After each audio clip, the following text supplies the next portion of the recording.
and I'm super excited to be your instructor. In this 3-hour course, you're going to learn everything you need to get started with SQL or SQL. First, I'm going to give you a 3-minute introduction to SQL. Then we're going to install the necessary tools and write our first SQL query. This course is ideal for anyone who wants to learn SQL from scratch, but also anyone with some basic knowledge who wants to fill in the missing gaps. By the end of this course, you'll be able to retrieve, insert, update, and delete data in databases. We'll talk about tables, relationships, different types of joins, subqueries, regular expressions, and much more. These are the essential concepts that every software developer or data scientist must know. This SQL course is packed with tons of exercises that help you both learn and remember the SQL syntax. Also, there is a table of content below this video, so you can quickly jump to specific tutorials. Now let's jump in and get started. Let's start the course with a quick overview of databases, what they are, and how we use them. A database is a collection of data stored in a format that can easily be accessed. In order to manage our databases, we use a software application called Database Management System, or DBMS. We connect to a DBMS and give it instructions for querying or modifying data. The DBMS will execute our instructions and send results back. Now, we have several database management systems out there, and these are classified into 2 categories: relational and non-relational, also called NoSQL. In relational databases, we store data in tables that are linked to each other using relationships. That's why we call these databases relational databases. Each table stores data about a specific type of object, like customer, product, order, and so on. SQL or SQL is the language that we use to work with these relational database management systems. It looks like this. We use SQL to query or modify our data. In this course, we're going to learn everything about this powerful language. Now, there are many different relational database management systems out there. Some of the most popular ones are MySQL, SQL Server by Microsoft, and Oracle. But of course, there are plenty more. Each database management system has a different flavor of SQL, but all these implementations are very similar and are based on the standard SQL specification. So most of the SQL code that you will learn in this course will work with any database management system. In this course, we'll be using MySQL, which is the most popular open source database in the world. All right, now back to this diagram. What about non-relational databases? In non-relational databases, we don't have tables or relationships. These databases are very different from relational databases, but that's a topic for an entirely different course. What you need to know is that non-relational database management systems don't understand SQL. They have their own query language. So we use SQL to work with relational database management systems. Now, before we jump in and install MySQL, let me clarify something quickly. As you talk to different people, you will hear 2 different pronunciations of SQL: SQL or SQL. What is the correct way? Well, it depends on who you ask. And of course, everybody thinks their way of pronouncing this word is the right way. But here's a little history about this language. SQL was originally developed at IBM in the 70s, and back then it was initially called SQL, short for Structured English Query Language. But they changed the acronym to SQL because SQL was the trademark of an airplane company. So to this date, there's been an argument about what is the right way to pronounce this language. Generally speaking, people in non-English speaking countries call it SQL. I'm used to calling it SQL because it's shorter and sweeter than SQL. But if you prefer to call it SQL, that's totally fine with me. I'm not going to get mad at you. So that's the history behind this language. But what about MySQL as a software product? Developers of this product prefer to call it MySQL rather than MySQL, but they don't mind if we call it MySQL. In this course, I'll be teaching you SQL with MySQL. Welcome to the P-Prince Young Pipers Club, जहाँ creativity never stops. MySQL. Hey guys, Mosh here. I just wanted to let you know that you really don't have to memorize anything in this course because I've created a complete cheat sheet with summary notes for you. You can find it below this video in the description box. So I have done my best to create the best possible, most comprehensive SQL course for you, and I would really appreciate it if you support my hard work by liking and sharing this video. Thank you so much. Now, let's continue. In this tutorial, I'm going to show you how to install MySQL on your computer. Now here I'm using a Mac, so first I will show you how to install MySQL on a Mac computer, and then I will show you how to install it on Windows. So if you're a Windows user, feel free to skip this tutorial. Now, open up your browser and head over to mysql.com. Then go to the downloads page and scroll down to the bottom. Here you should see MySQL Community Edition. This is absolutely free, and we're going to use that throughout this course. So let's go ahead with that. Now on this page, click on MySQL Community Server. And then on this page, you should see available releases for Mac OS. So in this list, download the first item, which is a DMG archive. All right.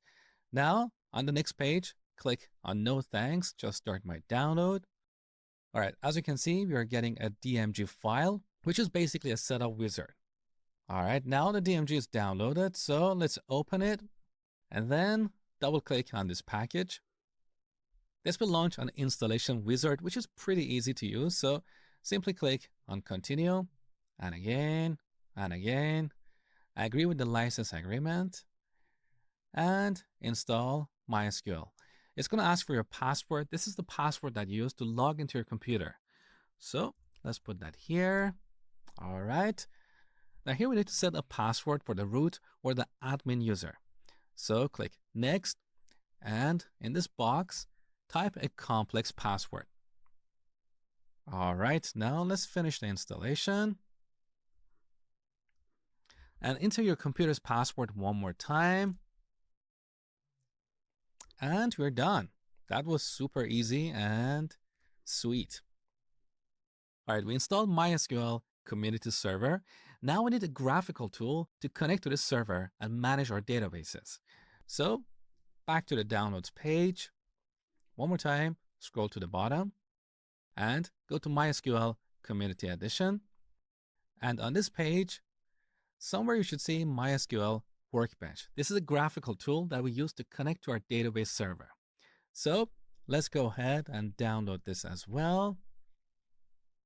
Now, once again on this page, we need to download a DMG archive. So download.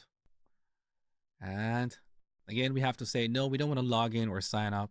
So let's just go ahead and download the DMG. And then open it. All right, you're going to see something like this. So simply drag this MySQL Workbench and drop it onto the applications folder. So let's go ahead with that.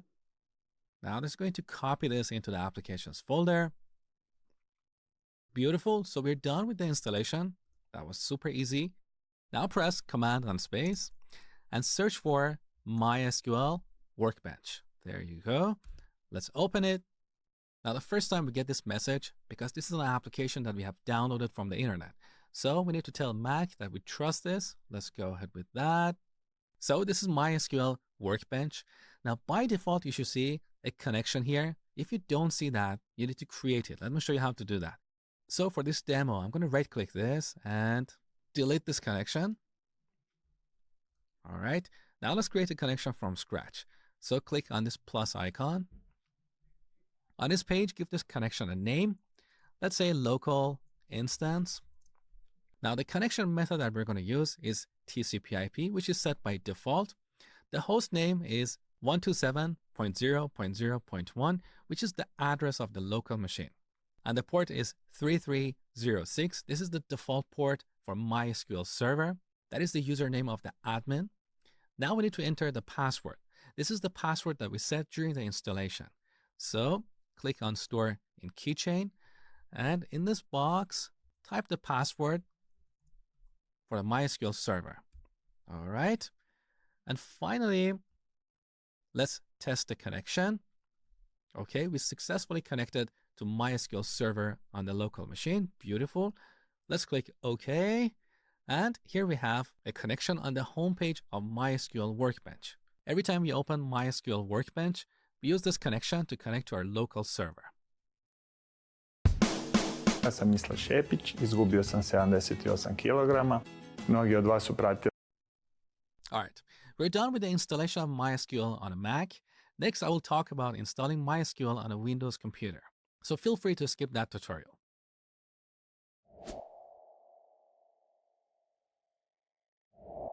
In this tutorial, I'm going to show you how to install MySQL on Windows. So open up your browser and head over to mysql.com. Then go to the downloads page. Now here, scroll down to the bottom. We're going to use MySQL Community Edition, which is absolutely free. So let's go with this. Now select MySQL Community Server and then scroll down. So here you should see something like this, MySQL installer for Windows. This is the recommended method for installing MySQL on Windows. So click on this. All right, on the next page, scroll down and download the first installer here. On the next page, scroll down and click on no thanks, just start my download. Otherwise, you have to create an account and log in, which is unnecessary for following this course. So let's go with this and save this file to our computer and then run it. All right, we're going to use this setup wizard to install MySQL on our computer. This is very easy. All you have to do is to click next. But there are a couple of places where you need to enter a password. Let me show you. So on the first page, for the setup type, we're going to use the developer default setup. Go to the next page.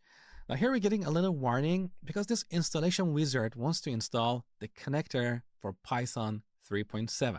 But I don't have Python on this machine, so that's why I'm getting this warning. Now on your machine, you might or you might not get this error. It doesn't really matter. Just click next and one more time. So here are the products that are going to get installed. The first one is MySQL Server.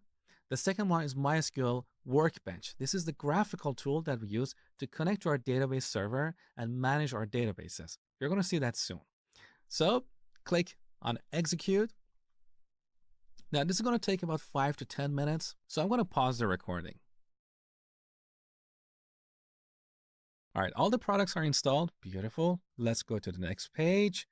And again, here on the group replication page, also click on next. On the next page, which is about networking, leave all the default settings. So let's go to the next page. Now we should set a password for the root or the admin user. So click on next. And in this box, type a password for the admin user. All right, and then let's go to the next page. Once again, leave all the default settings and click on next and execute one more time. All right, and now let's finish the installation. Once again, we have to click on next and then finish. And one more time, there's so many steps. Now here's the page where you need to enter the admin password. So the page is called Connect to Server. You can see the username is root, which represents the admin user. So in this box, enter the password that you set earlier, then click on check. Okay, connection was successful, beautiful. Let's go to the next page and click on execute and finally finish. There you go, we have one more step. Next. Now finally, after all these steps, the installation is complete. Now this is going to start MySQL Workbench, which is the graphical tool we use to manage our databases and run SQL queries. So click on finish. So now we have a command prompt window where we can type instructions to talk to our MySQL server. We don't really need this, so close it. And here's MySQL Workbench. Now the first time you open this page, by default, you should see a connection here. If you don't see it, click on this plus icon. On this page, give this connection a name. Let's say local instance. Now leave all the settings to their default value. But here for the password, click on Store in Vault. And in this box, type the password that you set for the admin user. So I'm going to put that here. Okay. Now click on Test Connection. All right, we successfully connected to the MySQL server on this computer. All right. Then click on OK. Now we click on this connection to connect to our database server. All right. So here's the interface that you'll be using throughout this course. On the left side, we have the navigator panel. In the middle, we have the query editor. which we can resize. This is where we're going to write our SQL queries. And on the right side, we have SQL additions. So we're done with the installation of MySQL on our computer. Next, I'm going to show you how to create the databases for this course.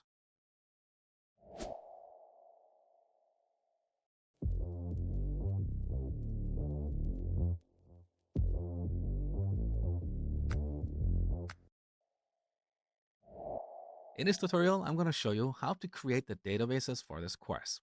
So here I've got MySQL Workbench open. Let me quickly give you an overview of this interface because the first time you open it, it might appear a little bit intimidating, but actually it's not that difficult.